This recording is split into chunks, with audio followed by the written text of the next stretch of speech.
So I'm back to finish basically part 2 of our introductory recording on In Memoriam and Eliot. So let's begin with Canto 1. I held it truth with him who sings to one clear harp in diverse tones, that men may rise on stepping stones of their dead selves to higher things. But who shall so forecast the years and find in loss again to match, or reach a hand through time to catch the far-off interest of tears? Let love clasp grief, lest both be drowned. Let darkness keep her raven gloss.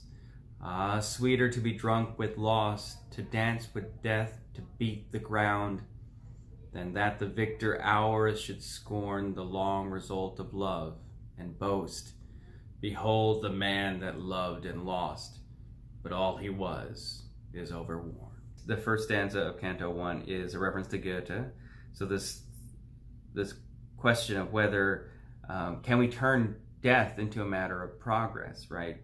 Our own former self, we rise onto new things, letting the past go, for instance. So the 19th century was an age of supreme progressive optimism, and he's putting that right before us. Should this be the way I approach death, the death of my friend? That, well, things go on and things go better because of the fertilizer of death, right? But so he rebukes that stance. He says in the second stanza, but who shall so forecast the years and find in loss a gain to match? Who does that? Who does that? And the third stanza, he's going to go put an interesting image. Let love clasp grief, lest both be drowned. So somehow love and grief must hold on to each other, or they're both going to fail. And one way to think about that, so he's saying, let darkness keep her raven gloss. Don't try to take away the edge of grief by saying it'll be better. So if you tell someone who's mourning, well, a year from now you'll feel better, that's not good. It's not the right thing to say, and that's exactly what Tennyson is dealing with in this canto. He's saying there's something profoundly inhumane and inhuman about that stance, where a progressive, objective, distanced view that says you're going to be okay because the world goes on, you'll go on. And he's saying that may be true. Healing will come, but it's the wrong way to get there by looking ahead and saying it'll be okay. So he is giving us some practical advice about how we help each other through the darkest passages of our lives. Let love clasp grief, lest both be drowned. Let darkness keep her raven gloss. Let dark be dark. Life is sometimes very dark. Let it be dark. Sit with that. Sit Shiva with that. Sweeter to be drunk with loss, to dance with death, to beat the ground, than that the victor hours should scorn. So hours, that's the hours that pass by, that bring the healing by covering over the heart, the wound of the heart. He's saying, look, that may happen. Time is going to go on, and one inevitably goes on. The long result of love.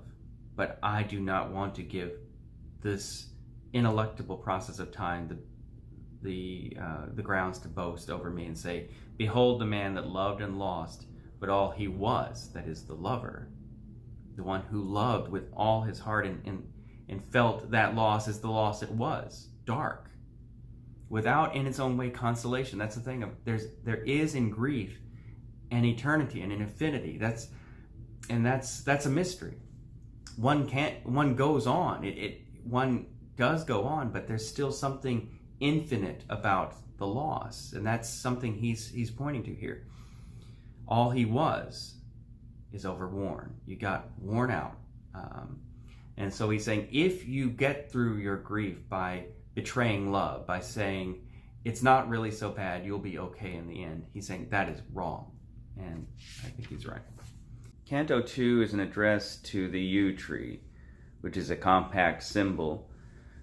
In Celtic mythology, for instance, it symbolizes wisdom and immortality owing to how long the tree can live, thousands of years in fact. But it is also a symbol of death. the tree of the dead, the tree of poisonous seeds, and that seems to be the most salient aspect in this canto. We'll see Tennyson giving over, it seems, at the end to the death-facing aspect of this tree, the way it incorporates the dead.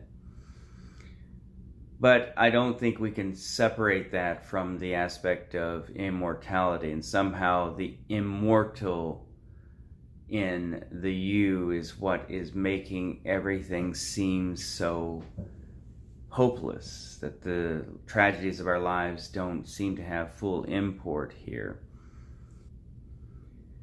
Old you, which graspest at the stones that name the underlying dead, thy fibers net the dreamless head, thy roots are wrapped about the bones. The seasons bring the flower again, and bring the firstling to the flock, and in the dusk of thee the clock beats out the little lives of men. O not for thee the glow, the bloom, who changest not in any gale, nor branding summer suns avail to touch thy 1,000 years of gloom. And gazing on thee, sullen tree, sick for thy stubborn hardihood, I seem to fail from out my blood and grow incorporate into thee. So it's an apostrophe to the yew tree. He's saying the newness of spring that doesn't touch you. You are marking the inevitable death march. What does he say? Not for thee, the branding. So the summer doesn't do it. You're still in the gloom even when summer is branding us with light. And that last stanza, and gazing on thee, sullen tree, sick for, which means sick despite thy stubborn hardihood. So the tree is hardy, but you're still sick because you're deathly. I seem to fail from out my blood and grow incorporate into thee. So he's beginning to fall into the thanatos. Eros is beginning to convert into thanatos, death. Love is turning into death here. So that was one of the moods he was in. Canto 3. O sorrow, cruel fellowship, O priestess in the vaults of death, O sweet and bitter in a breath, what whispers from thy lying lip? The stars, she whispers, blindly run. A web is woven across the sky. From out waste places comes a cry, and murmurs from the dying sun. And all the phantom nature stands, with all the music in her tone, a hollow echo of my own, a hollow form with empty hands. And shall I take a thing so blind, embrace her as my natural good, or crush her like a vice of blood upon the threshold of the mind? All right, so the beginning apostrophe here is a little difficult to work out. O sorrow, cruel fellowship. So talking to sorrow, who is becomes this priestess in the vaults of death. But here, cruel fellowship, you would say, O sorrow, cruel fellow, perhaps. So there's this corporate identity somehow in sorrow.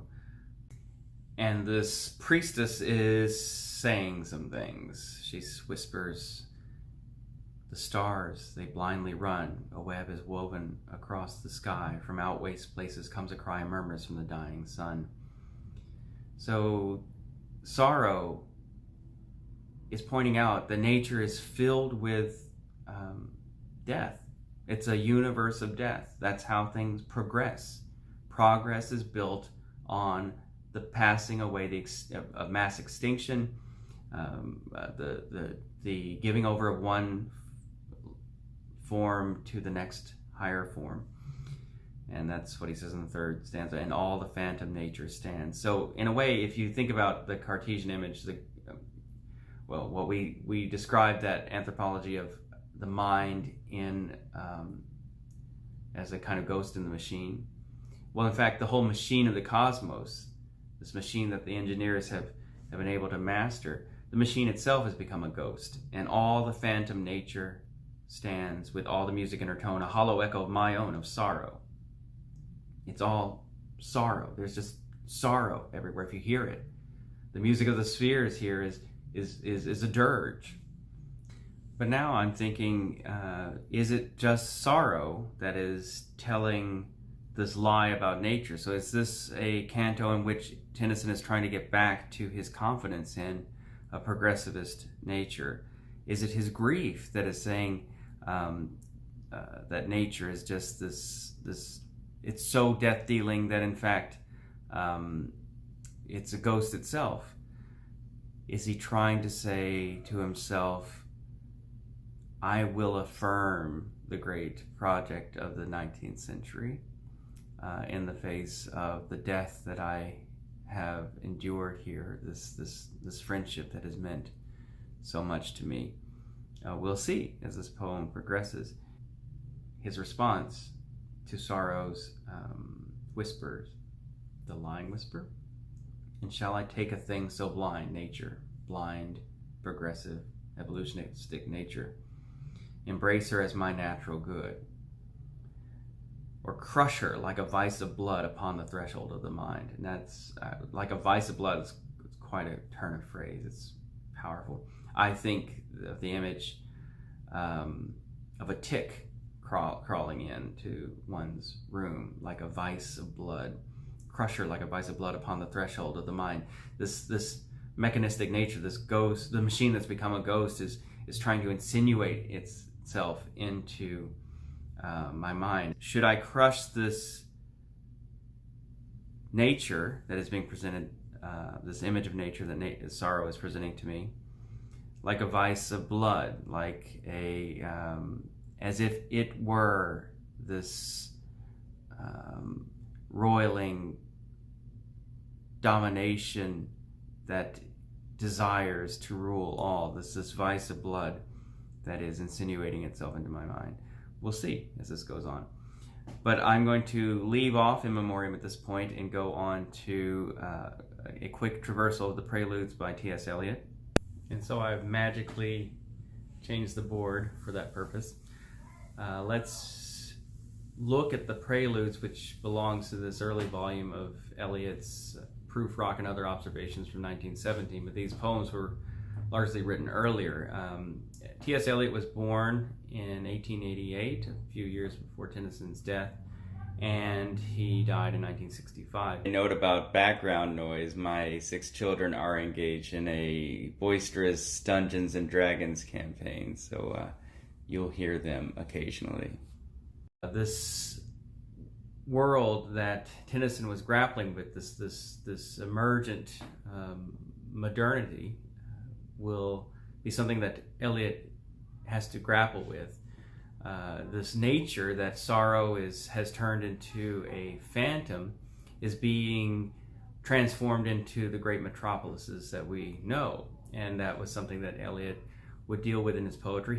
He learned this, as we all have learned it, this treatment of the urban world, the cityscape, from Baudelaire, the great French poet. And we see that very much in Preludes. In the manuscript, this was titled Preludes in Roxbury, and this was a reference to his time at Harvard, so he knew the area well. So this is the neighborhood in Boston, and it's a very kind of grim portrayal of the cityscape at the time. And he's asking us, I think, to consider whether there's something hidden here in this world. I think that's what Preludes, if you think about the titles are very important always. Preludes to what? What are these 4 sections setting us up for? And we'll also notice that the rhyme scheme is not regular the way that Tennyson's poem is, and the meter is not regular in the same way, though in fact there's a predominance of the iambic tetrameter, so there's a link between the poems in that kind of formal sense. But there's a lot of variation. There's in the second section there's a lot of iambic trimeter instead of tetrameter, and in any case it's not regular. So let's begin. Preludes 1. The winter evening settles down with smell of steaks and passageways. 6 o'clock. The burnt out ends of smoky days. And now a gusty shower wraps the grimy scraps of withered leaves about your feet and newspapers from vacant lots. The showers beat on broken blinds and chimney pots, and at the corner of the street, a lonely cab horse steams and stamps. And then the lighting of the lamps. Now, I note that I think there's many reasons to make it worthwhile to link these poems, but from the whisper of sorrow about nature as drawing a web across the sky, I think that is very redolent of what we find in this Prufrock volume. We know this at the beginning of the love song of J. Alfred Prufrock, "Let us go then, you and I, when the evening is spread out against the sky." So there's that resonance, and we're going to see in the section 3 of Preludes the same kind of image. So there's this, something is being drawn across our vision, and is it the truth? Is it something that's veiling the truth? And there's also that cry that Tennyson talks about from out waste places. And here we've got vacant lots, which is in the section that we've just read, and it will be in the culminating section of the poem also. So just some things to note. If we do the scansion thing a little bit here.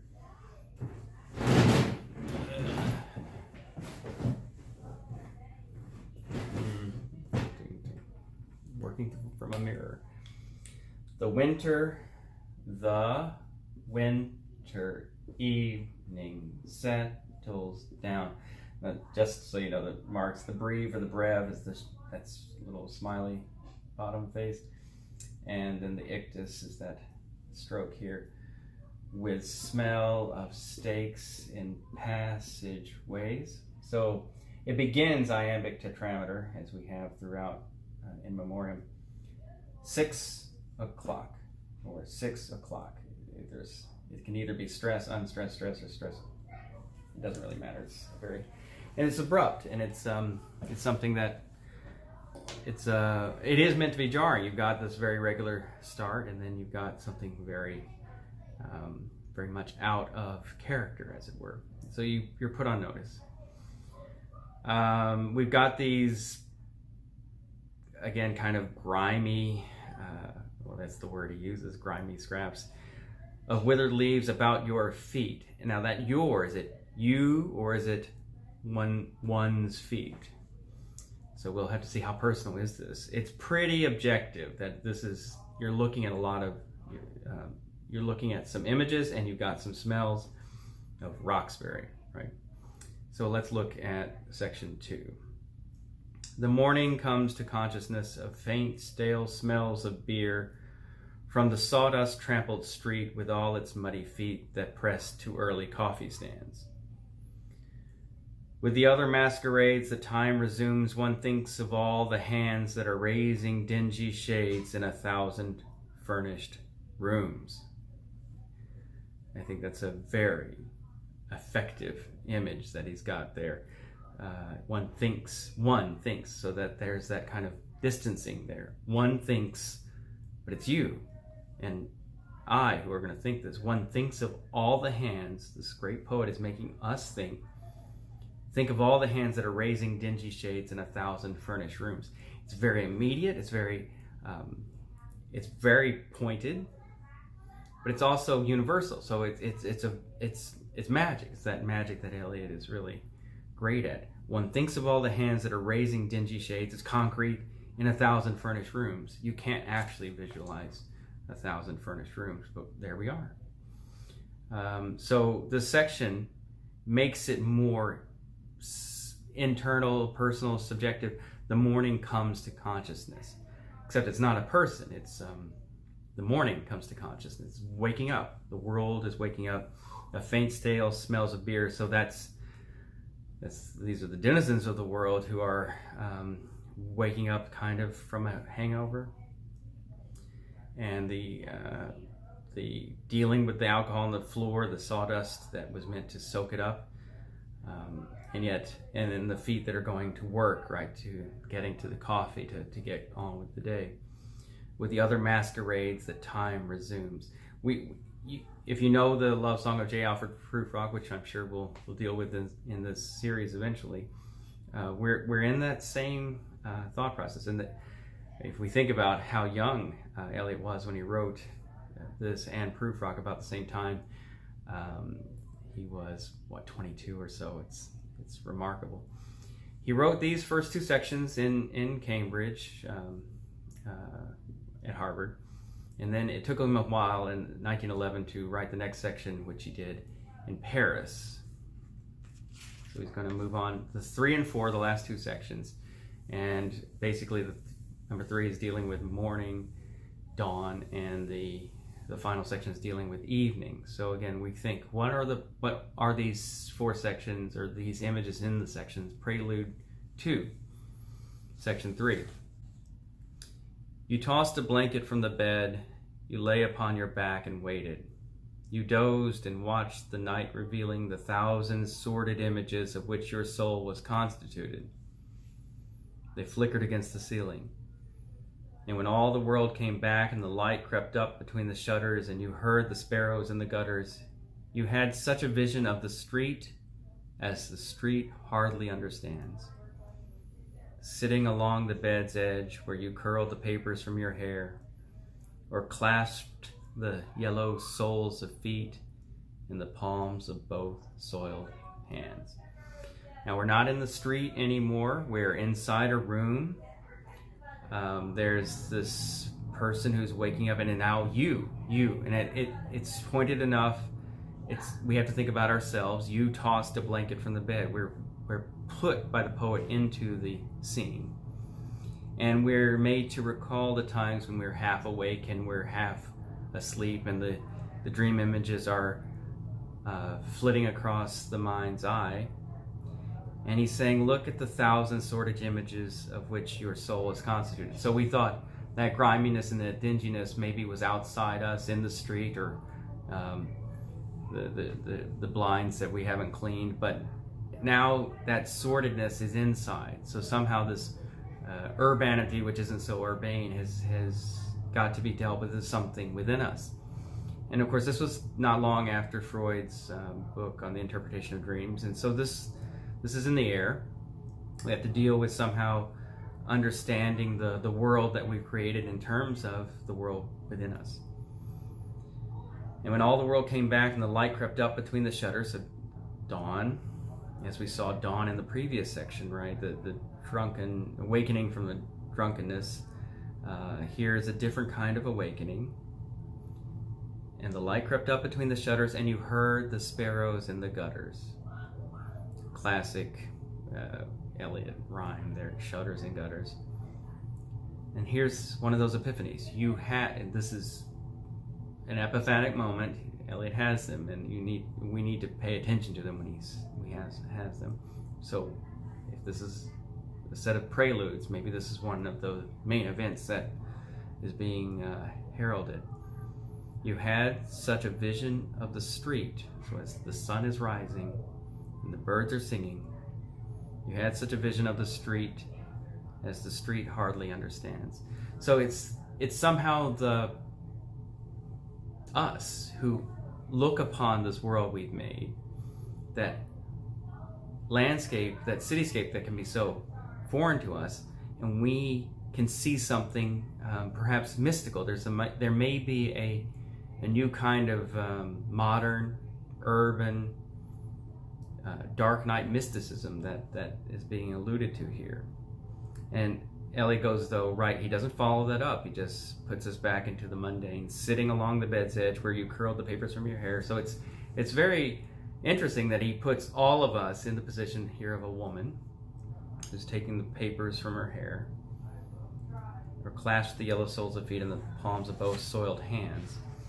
I'll read a little something about what in a 1930 essay on Baudelaire that Eliot wrote.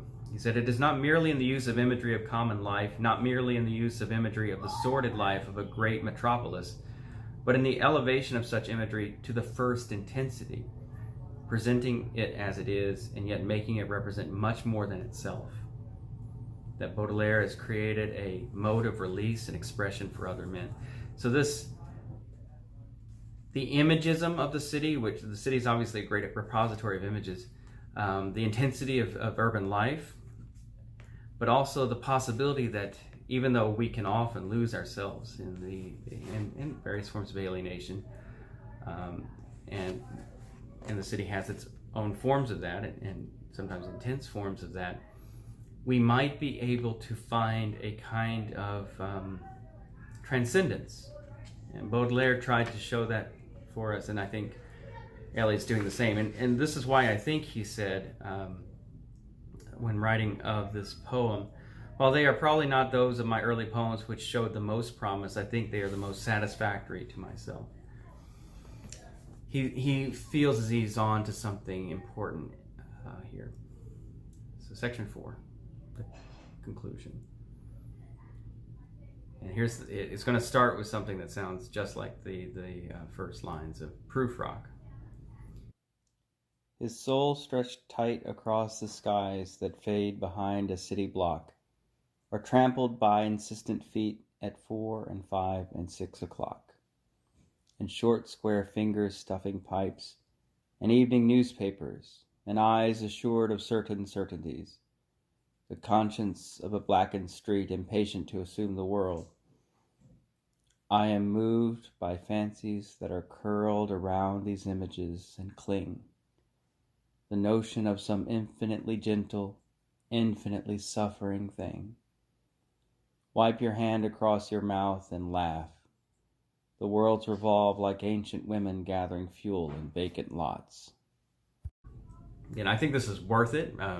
You name a set of poems Preludes, you need to have some kind of payoff, and I think he has delivered.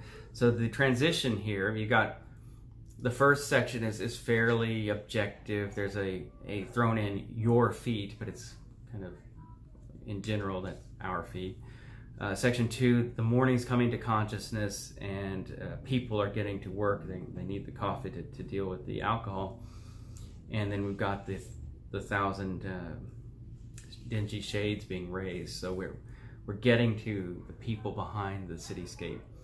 And then with section 3, we're there. We're one of the denizens of this city, and somehow in our minds there's going to be a vision of the street as the street hardly understands. And somehow then in section 4, this stretches our soul across the skies. And so are we painting the world with ourselves, or is it that we're being racked by the world? We're being stretched by the effort of trying to understand what it is that we have made by the great expenditure of energy of the previous century that Tennyson was already looking at. His soul stretched tight across the skies that fade behind a city block, or trampled by insistent feet at 4 and 5 and 6 o'clock. So feet that are coming home, and we have fingers stuffing pipes to smoke and reading the evening newspaper, and eyes assured of certain certainties. So there is a contrast between, I think, a soul that's being stretched, put on the rack of the city, and the certainties that too often fill our hearts and souls as if we knew all things. The conscience of a blackened street impatient to assume the world. So here we are to having a street, something objective. The morning comes to consciousness. Now the street has a conscience, but it's a bad conscience. It's a false consciousness that's impatient to assume the world, both to take on the world, but also to make assumptions about the world. So the question is, can we do something that is different from the round that we're stuck in that is so certain of its certainties? And then he has this remarkable moment. I am moved by fancies that are curled around these images and cling. So he's put out some very strong images, and he says there's something around these that moves me. And there it is, the notion of some infinitely gentle, infinitely suffering thing. These are, for me, still, after all these years, some of the most moving lines for me. And for me, as a Christian, I do feel this is Jesus in our darkness, that he's there, as we saw with that hint of an image in Tennyson, that it's Jesus on the cross that is dealing with our death. He's in it. He's not above it. He's right here, suffering it. But even if you're not a Christian, there's this, do we not need some sense that transcending this often very grim existence, there is something that is with us even when we're in the darkest places, that there's something there, that we're not completely alone. Some infinitely gentle, infinitely suffering thing. Not a triumphant overlord, not this masterful God, but something that is there and with us. Infinite though, so both lowly and yet transcendent. But then Eliot, in his irony, doesn't want to leave us with that mystical vision too long, but it is a mystical vision. That's the Preludes have led to this great revelation, this apocalypse. Wipe your hand across your mouth and laugh. So very harsh. Just finish your food and laugh it all off. The worlds revolve like ancient women gathering fuel in vacant lots. So is this the cosmos that is no longer alive? It's that sorrow whispered nature that has been emptied of purpose and of vitality. I hear these words, and if you know that great novel by Cormac McCarthy, Blood Meridian, that astonishing epilogue he's got, I feel as if they come or have something to do with these lines from the end of this poem of Eliot's. The worlds revolve like ancient women gathering fuel in vacant lots. It's something of grim subsistence, of necessity, of futility. So which is it? Is it that very harsh thing that we are left with to take home with us after surveying the city that we are in and the life we live within it? Or is it what we're moved by when we consider those images in a different spirit? There's this notion of some infinitely gentle, infinitely suffering thing. Hopefully that is what the morning comes to consciousness of, the street comes to consciousness of. The conscience of the street would be something that is deeper than our humdrum routine, our gritty existence that is fought out as a matter of just hard scrabble life. Is there something that is luminous? Is all of our living and suffering prelude to something very dear and deep and at our heart's core? I think Eliot is putting that as a possibility. We can always look at things the other way too. And it's not an answer he's just going to give us on a platter. He's going to ask us to look at these images, and he's trained us a little bit here to give us the eyes to see even the city in terms of possible mystical revelation. So I will bring to a close this two-part introductory session of this new initiative of mine on YouTube. I hope you've enjoyed yourself. I have enjoyed myself, though it would be better to have you with me in person. As the kids say, click like and subscribe. Spread the word if you've enjoyed it, and I would love to have any feedback you've got.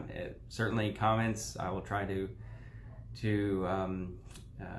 answer, and there's I guess a discussion section on the YouTube channels. I don't know what actually people do with these things, but I would love to explore this with you all. So till tomorrow, I hope, have a great day.